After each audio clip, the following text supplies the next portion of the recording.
بسم اللہ الرحمن الرحیم۔ اللہ کے کرم، اسی کے فضل، اسی کی دی ہوئی توفیق سے ایک بار پھر ہم قرآن کریم فرقان حمید کا درس سماعت کرنے کے لیے اللہ کے دربار میں حاضر ہیں۔ رب العالمین ہم سب کی حاضری کو شرف قبولیت عطا فرمائے اور ماہ رمضان میں بھی اس بابرکت محفل میں شرکت کی توفیق نصیب فرمائے۔ آج ہمارے درس کا آغاز سورہ مریم کی آیت نمبر 77 سے ہے، 77۔ اعوذ باللہ من الشیطان الرجیم، بسم اللہ الرحمن الرحیم۔ ارشاد فرمایا، افرأیت الذی، تو کیا آپ نے اس شخص کو دیکھا، افرأیت، کیا آپ نے دیکھا، الذی، اس شخص کو، کفر بآیاتنا، جس نے ہماری آیات کے ساتھ کفر کیا، کفر، کفر کیا، بآیاتنا، ہماری آیات کے ساتھ، وقال، اور اس نے کہا، لأوتین، ضرور بضرور میں دیا جاؤں گا، مالن، مال، وولدا، اور اولاد۔ اے حبیب، کیا آپ نے اس شخص کو دیکھا جس نے ہماری آیتوں کا انکار کیا اور وہ بولا کہ میں مال اور اولاد ضرور دیا جاؤں گا؟ یہ کون شخص ہے جس نے اللہ کی آیات کا انکار کیا اور یہ بات کہی؟ یہ عاص بن وائل کافر جہنمی ہے۔ عاص بن وائل نے حضرت خباب رضی اللہ تعالی عنہ سے قرض لے رکھا تھا۔ حضرت خباب اس کے پاس گئے اور آپ نے اس سے قرض کی واپسی کا تقاضا کیا۔ کافر تھا، کہنے لگا میں تو اس وقت تک قرض واپس نہیں کروں گا جب تک تم محمد کا انکار نہ کرو، استغفر اللہ العظیم، یعنی ان کے دین پر جب تک رہو گے میں قرض واپس نہیں کروں گا۔ حضرت خباب نے کیا ہی خوبصورت جواب دیا، آپ نے فرمایا یہ تو کبھی بھی نہیں ہو سکتا یہاں تک کہ تو مر جائے اور مر کر دوبارہ زندہ کیا جائے۔ تو عاص بن وائل کہنے لگا کیا میں مرنے کے بعد دوبارہ اٹھوں گا؟ آپ نے فرمایا ہاں، تو مرنے کے بعد دوبارہ اٹھایا جائے گا۔ تو مذاق کرتے ہوئے کہنے لگا تو ٹھیک ہے، پھر جب میں مرنے کے بعد اٹھوں گا اور مجھے مال و دولت اور اولاد دی جائے گی تو اس وقت میں تمہارا قرض دے دوں گا۔ نعوذ باللہ من ذالک۔ مقصود کیا تھا؟ قیامت کا مذاق اڑانا۔ کہنے لگا صحیح ہے، پھر جب میں مر کر اٹھوں گا مجھے مال و دولت ملے گا، میں واپس تمہارا قرض دے دوں گا۔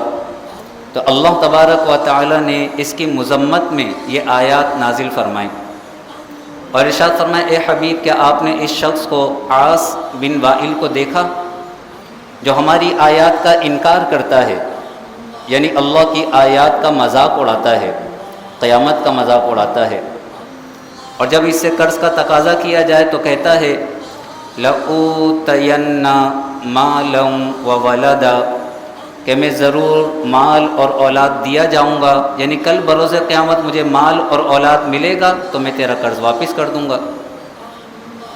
اللہ نے فرمایا اطلع الغیب، کیا اسے غیب کی خبر ہو گئی ہے؟ اطلع، کیا اسے اطلاع ہو گئی ہے، اسے خبر ہو گئی ہے غیب، غیب کی، کیا اسے اس بات کی خبر ہو گئی ہے کہ قیامت میں اسے مال اور اولاد دیا جائے گا؟ ام اتخذ عند الرحمن عہدا، یا اس نے رحمان کے پاس کوئی عہد لے رکھا ہے؟ ام اتخذ، یا اس نے لے رکھا ہے عند الرحمن، رحمان کے پاس عہدن، کوئی عہد، کیا اس نے رحمان سے کوئی عہد لے رکھا ہے کہ جب یہ مرنے کے بعد اٹھے گا تو رحمان نے اس سے وعدہ کر لیا کہ تجھے مال اور اولاد ملے گا؟ ہرگز نہیں، کلا، ہرگز نہیں، ایسا نہیں ہے۔ نہ تو اسے مال و اولاد دیا جائے گا، نہ ہی رحمان نے اس سے کوئی عہد لے رکھا ہے، اور نہ ہی اسے غیب کی کوئی خبر ہے۔ سنکتب، اب ہم لکھ رکھیں گے، ما یقول، جو یہ کہتا ہے، جو یہ ہماری آیات کے ساتھ انکار کر رہا ہے اور جو یہ کہہ رہا ہے، مذاق اڑا رہا ہے، ما یقول، جو یہ کہتا ہے ہم لکھ رکھیں گے۔ اللہ کے حکم سے کرامن کاتبین انسان کی ہر بات کو لکھ رہے ہیں۔ وَنَمُدُّ لَهُ مِنَ الْعَذَابِ مَدًّا، اور ہم اسے لمبا عذاب دیں گے۔ وَنَمُدُّ لَهُ، اور ہم اس کے لیے لمبا کریں گے، من العذاب، عذاب سے، مدّا، خوب لمبا، یعنی اسے ہم طویل ترین عذاب میں مبتلا کریں گے، اتنا طویل جس کی کوئی انتہا نہیں، ہمیشہ ہمیشہ کا عذاب اسے دیا جائے گا۔ کلا، ہرگز نہیں، سنکتب ما یقول، اب ہم لکھ رکھیں گے جو یہ کہتا ہے، وَنَمُدُّ لَهُ مِنَ الْعَذَابِ مَدًّا، اور ہم اسے خوب لمبا عذاب دیں گے۔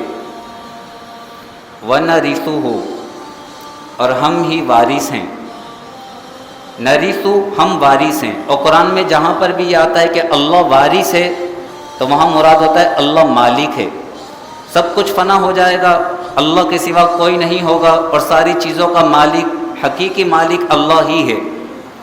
اللہ فرماتا ہے وَنَرِثُهُ، اور ہم ہی وارث ہیں، ما یقول، ان چیزوں کے جو یہ کہتا ہے، ما یقول، جو یہ کہتا ہے۔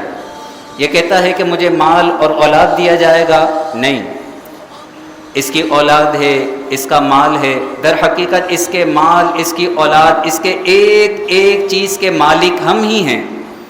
ہم نے اسے دنیا میں عارضی طور پر ان چیزوں کا مالک بنایا ہے، ہمیشہ یہ ان چیزوں کا مالک نہیں رہے گا۔ اگر یہ ایمان لے آتا اور ان چیزوں کو، اپنے مال کو، اپنی اولاد کو ہماری اطاعت و فرما برداری میں لگا دیتا تو پھر اس کا مال اور اس کی اولاد کل بروز قیامت بھی اس کے کام آتے، اور اللہ تبارک و تعالی اس مال کے عوض، اس اولاد کی اطاعت کے بدلے اسے بڑی نعمتیں عطا فرماتا۔ لیکن اس نے انکار کیا، اس مال اور اولاد کو ہماری نافرمانی میں استعمال کیا، ہماری آیات کا انکار کیا۔ وَنَرِثُهُ مَا يَقُولُ، جو کچھ یہ کہہ رہا ہے اس کے ہم ہی وارث ہیں۔ وَيَأْتِينَا فَرْدًا، اور وہ ہمارے پاس اکیلا آئے گا۔ وَيَأْتِينَا، اور وہ ہمارے پاس آئے گا، فردا، اکیلا۔ یہ کافر ہمارے پاس اکیلا آئے گا، نہ اس کے پاس مال ہوگا، نہ اس کے پاس اولاد ہوگی، نہ اس کا کوئی حامی ہوگا، نہ اس کا کوئی مددگار ہوگا، نہ ہی کوئی اس کی شفاعت کرے گا، کیونکہ یہ کافر ہے۔ کافر کے لیے عذاب ہے کہ میدان محشر میں کافر تنہا آئے گا۔ اور جہاں تک مومنوں کا تعلق ہے تو اللہ تبارک و تعالی ایمان والوں کو میدان محشر میں ان کے ساتھ جمع فرما دے گا جن سے وہ دنیا میں محبت کیا کرتے تھے۔ انسان غریب نواز سے محبت کرے، داتا علی حجویری سے محبت کرے، امام حسن، امام حسین سے محبت کرے، انسان کسی سے بھی محبت کرے اس کے تقوی اور پرہیزگاری کی وجہ سے محبت کرے۔ الحب للہ، اللہ کی خاطر محبت ہو۔ ایک انسان دوسرے انسان سے کسی غرض کی وجہ سے تو محبت کرتا ہی کرتا ہے، یہ میرے کام آئے گا، یہ دنیا میں اعلیٰ عہدے پر ہے تو عہدے کی وجہ سے، منصب کی وجہ سے، کام کی وجہ سے محبت نہیں، صرف اللہ کی خاطر محبت کرے۔ تو انسان جب کسی سے اللہ کی خاطر محبت کرتا ہوگا تو اللہ میدان محشر میں اس کو اس کے ساتھ جمع فرما دے گا۔ حضور علیہ الصلوۃ والسلام نے حضرت ابوبکر صدیق کا ہاتھ تھاما، حضرت عمر فاروق کا ہاتھ تھاما اور فرمایا ہاکذا نبعث یوم القیامہ، قیامت کے دن ہم اسی طرح اٹھائے جائیں گے، وہ اکیلے نہیں آئیں گے۔ حضور علیہ الصلوۃ والسلام ان کا ہاتھ تھامے ہوئے ہوں گے، کیوں؟ کیونکہ حضرت ابوبکر صدیق نے سب سے بڑھ کر حضور سے محبت فرمائی، عمر فاروق نے حضور سے محبت فرمائی، تو جو جس سے محبت کرے گا اس کے ساتھ آئے گا۔ اب کافروں کی محبت کس سے ہے؟ بتوں سے ہے، نافرمانوں سے ہے، شیاطین سے ہے۔ تو یہ شیاطین، یہ بت تو خود ان کے دشمن ہو جائیں گے۔ اس میں اللہ فرماتا ہے وَنَرِثُهُ مَا يَقُولُ، جو کچھ یہ کہتا ہے اس کے ہم ہی وارث ہیں، ہم ہی مالک ہیں۔ اس کا مال، اس کی اولاد، اس کے کچھ کام نہیں آئیں گے۔ وَيَأْتِينَا فَرْدًا، اور وہ ہمارے پاس اکیلا آئے گا۔ ان کافروں سے کہا جائے گا وَلَقَدْ جِئْتُمُونَا فُرَادًا كَمَا خَلَقْنَاكُمْ أَوَّلَ مَرَّةٍ، اور تم ہمارے پاس ویسے ہی تنہا آئے ہو جس طرح ہم نے تمہیں پہلی مرتبہ پیدا کیا تھا۔ اب انسان کے اپنے اوپر ہے، اس دنیا کے اندر وہ نیک اعمال کر کے، اللہ کی اطاعت کر کے، اچھوں سے محبت کر کے اچھے اچھے ساتھی اپنا لے۔ وَمَن يُطِعِ اللَّهَ وَالرَّسُولَ، جو اللہ اور اس کے رسول کی اطاعت کریں گے، فرما برداری کریں گے، اطاعت میں زندگی بسر کریں گے، فَأُولَئِكَ مَعَ الَّذِينَ أَنْعَمَ اللَّهُ عَلَيْهِمْ مِنَ النَّبِيِّينَ وَالصِّدِّيقِينَ وَالشُّهَدَاءِ وَالصَّالِحِينَ، تو یہ ان لوگوں کے ساتھ ہوں گے جن پر اللہ نے انعام فرمایا ہے۔ کون؟ اطاعت و فرما برداری کرنے والے۔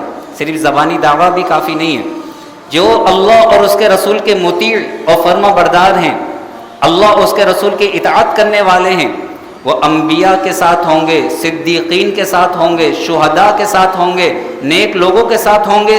وَحَسُنَ أُولَئِكَ رَفِيقًا، اور یہ کیا ہی پیارے ساتھی ہیں۔ رفیقہ، یہ ہیں اصل رفیق، یہ ہیں اصل دوست، یہ ہیں اصل کام آنے والے۔ کون؟ انبیاء، شہداء، صدیقین، صالحین، جن کی زندگی کے مطابق انسان اپنی زندگی بسر کرے۔ جہاں تک کافر کا معاملہ ہے تو کافر کے بارے میں فرمایا یوم لا ينفع مال ولا بنون، کل بروز قیامت نہ تو مال کام آئے گا نہ ہی بیٹے۔ یوم لا ينفع مال ولا بنون، نہ مال کام آئے گا نہ بیٹے۔ کس کے کام آئیں گے مال اور بیٹے؟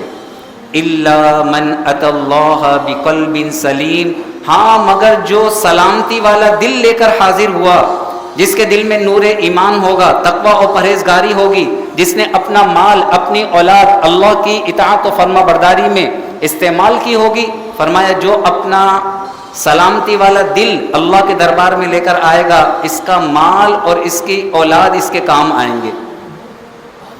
کافر وَنَرِثُهُ مَا يَقُولُ، جو کچھ یہ کہتا ہے ہم اس کے مالک ہیں، ہم اس کے وارث ہیں۔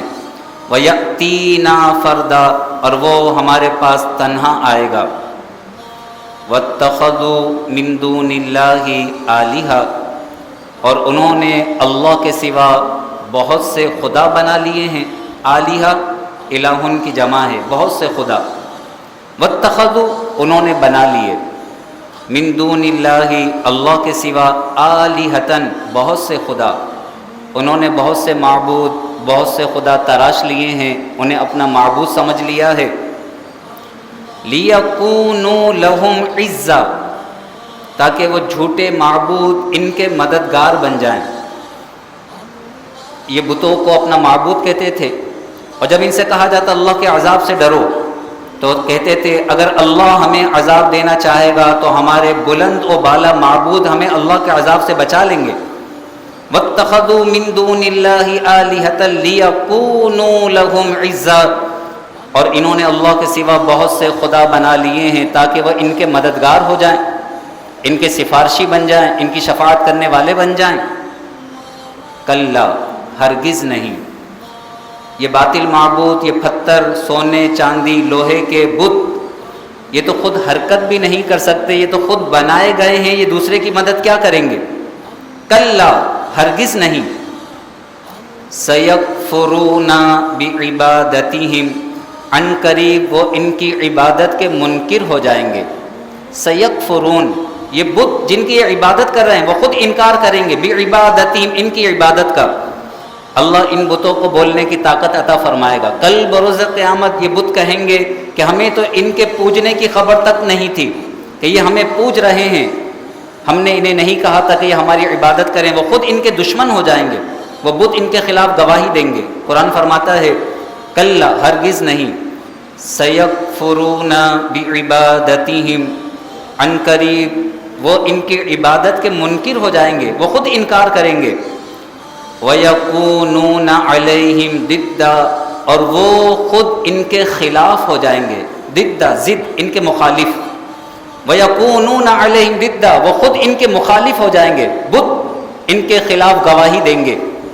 کیا پشیمانی، کیا حسرت ہوگی جن کو یہ اپنا معبود سمجھ رہے تھے کہ یہ بت ہمیں بچائیں گے، وہ بت خود ان کے خلاف ہو جائیں گے۔ الامان والحفیظ، وَيَكُونُونَ عَلَيْهِمْ ضِدًّا، اور وہ خود ان کے خلاف ہو جائیں گے، ان کے مخالف ہو جائیں گے۔ الم ترو، اے حبیب کیا آپ نے نہ دیکھا، یعنی آپ نے دیکھا، الم ترو کیا آپ نے نہ دیکھا، انا ارسلنا الشیاطین، کہ ہم شیاطین کو بھیجتے ہیں، ارسلنا ہم بھیجتے ہیں، شیاطین شیاطین کو، شیطانوں کو، انا ارسلنا الشیاطین، کہ ہم شیطانوں کو بھیجتے ہیں، علی الکافرین، کافروں پر۔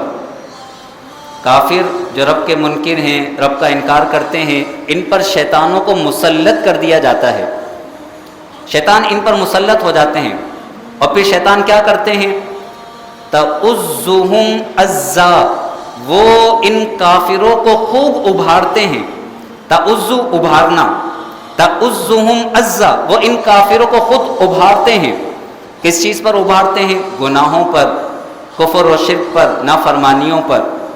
اللہ فرماتا ہے کہ جو کافر ہیں، جو ہمارے منکر ہیں، جنہوں نے بتوں کو اپنا معبود بنا رکھا ہے، ہم ان پر شیطانوں کو چھوڑ دیتے ہیں، ان کے اور شیطانوں کے درمیان کوئی آڑ نہیں ہوتی، شیطان ان کے دلوں میں خوب برائی کے وسوسے ڈالتے ہیں اور یہ بری راہ پر چلے جاتے ہیں۔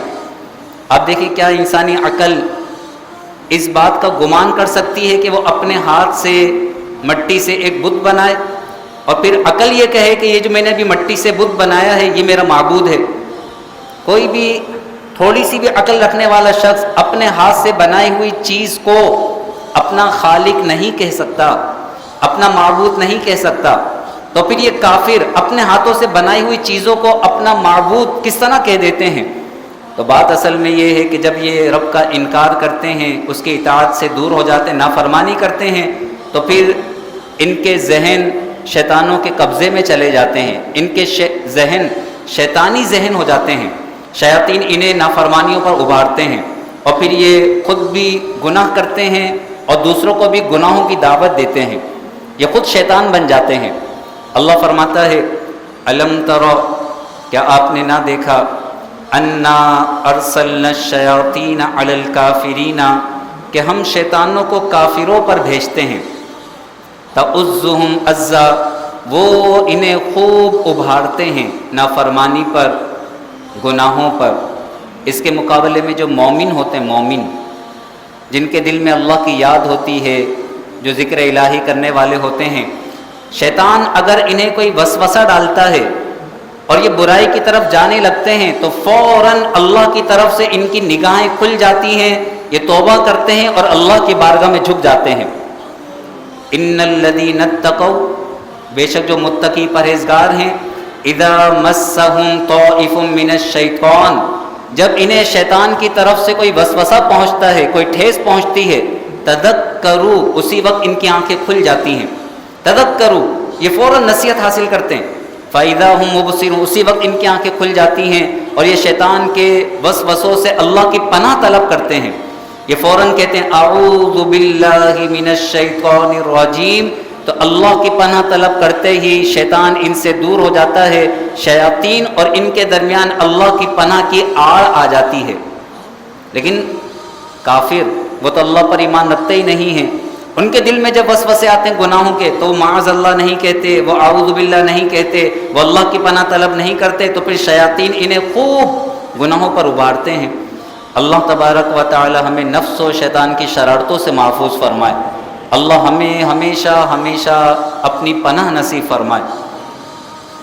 الم ترو، کیا آپ نے نہ دیکھا، انا ارسلنا الشیاطین علی الکافرین، کہ ہم شیطانوں کو کافروں پر بھیجتے ہیں، تَعُزُّهُمْ عَزًّا، وہ انہیں خوب ابھارتے ہیں، پھر یہ خوب رب کی نافرمانی کرتے ہیں. فَلَا تَعْجَلْ عَلَيْهِمْ، تو آپ ان پر جلدی مت کیجیے. لا تعجل، عجلت، فلا تعجل، تو آپ جلدی مت کیجیے. علیہم، ان پر. حضور علیہ الصلوۃ والسلام کو اللہ یہ فرما رہا ہے کہ اے حبیب، اگرچہ میرے نافرمان ہیں، کافر ہیں، اور انہوں نے زمین کو فساد سے بھر دیا ہے، اور حضور علیہ الصلوۃ والسلام زمین کو فساد سے بچانا چاہتے ہیں، کفر اور شرک سے پاک کرنا چاہتے ہیں، لیکن اس کے باوجود آپ ان کے لیے ابھی عذاب کی دعا مت کیجیے گا، ابھی آپ ان پر جلدی مت کیجیے. ہم انہیں ڈھیل دے رہے ہیں، اور ہم نے انہیں جتنی مہلت دے رکھی ہے، ہم اس مہلت کو، ان سانسوں کو شمار کر رہے ہیں. اللہ نے جس بندے کی جتنی سانسیں اس دنیا میں مقرر کر دی ہیں، اس سانس سے نہ وہ ایک کم لے سکتا ہے نہ ایک زیادہ. اللہ نے جس بندے کی جتنی سانسیں مقرر کر دی ہیں اس دنیا میں، اس سانس سے نہ ایک کم نہ ایک زیادہ. اللہ سانسوں کو شمار کر رکھتا ہے. جیسے ہی اس کی سانسیں پوری ہوتی ہیں، اس کی روح کو جسم سے نکال لیا جاتا ہے. فرمایا فلا تعجل علیہم، آپ ان پر جلدی مت کیجیے. انما نعد لہم عدا، ہم تو ان کے لیے گنتی پوری کر رہے ہیں. نعد، ہم شمار کر رہے ہیں، گنتی پوری کر رہے ہیں. لہم، ان کے لیے، عدا، گنتی. نعد لہم عدا، ہم تو ان کے لیے گنتی پوری کر رہے ہیں. کس چیز کی گنتی؟ فرمائے سانسوں کی گنتی. اللہ نے جو انہیں سانسیں دے رکھی ہیں، اللہ ان کی سانسوں کی گنتی کو پوری کر رہا ہے. جیسے ہی ان کی سانسیں پوری ہوں گی، پھر عذاب کے فرشتے اپنی نگاہوں سے دیکھیں گے اور انہیں عذاب میں گرفتار کیا جائے گا. فلا تعجل علیہم، آپ ان پر جلدی مت کیجیے. انما نعد لہم عدا، ہم تو ان کی گنتی کو پورا کر رہے ہیں، ان کی سانسوں کی گنتی پوری کی جا رہی ہے. یوم نحشر المتقین الی الرحمن وفدا. سبحان اللہ، سبحان اللہ. جو متقی ہیں، پرہیزگار ہیں، رب کی نافرمانی سے ڈرنے والے ہیں، حرام سے بچنے والے ہیں، بد نگاہی سے بچنے والے ہیں، جھوٹ سے بچنے والے ہیں، جنہوں نے اپنی اس مختصر سی زندگی کو رب کی اطاعت اور فرما برداری سے منور کر لیا. انہوں نے اپنی نگاہیں کافروں کے عیش و عشرت کی طرف پھیلائی نہیں، انہوں نے نافرمانوں کو نہیں دیکھا، بلکہ ہمیشہ اللہ کی اطاعت و فرما برداری میں زندگی بسر کی. تو جب یہ میدان محشر میں قبروں سے اٹھیں گے، اللہ اکبر، اللہ فرماتا ہے یوم، اس دن یعنی قیامت کے دن، نحشر المتقین، ہم متقی پرہیزگاروں کو جمع کریں گے، الی الرحمن، رحمان کی طرف، وفدا، مہمان بنا کر. کہہ دیں سبحان اللہ. وفدا، اللہ میزبانی فرمائے گا اور متقی لوگ مہمان ہوں گے.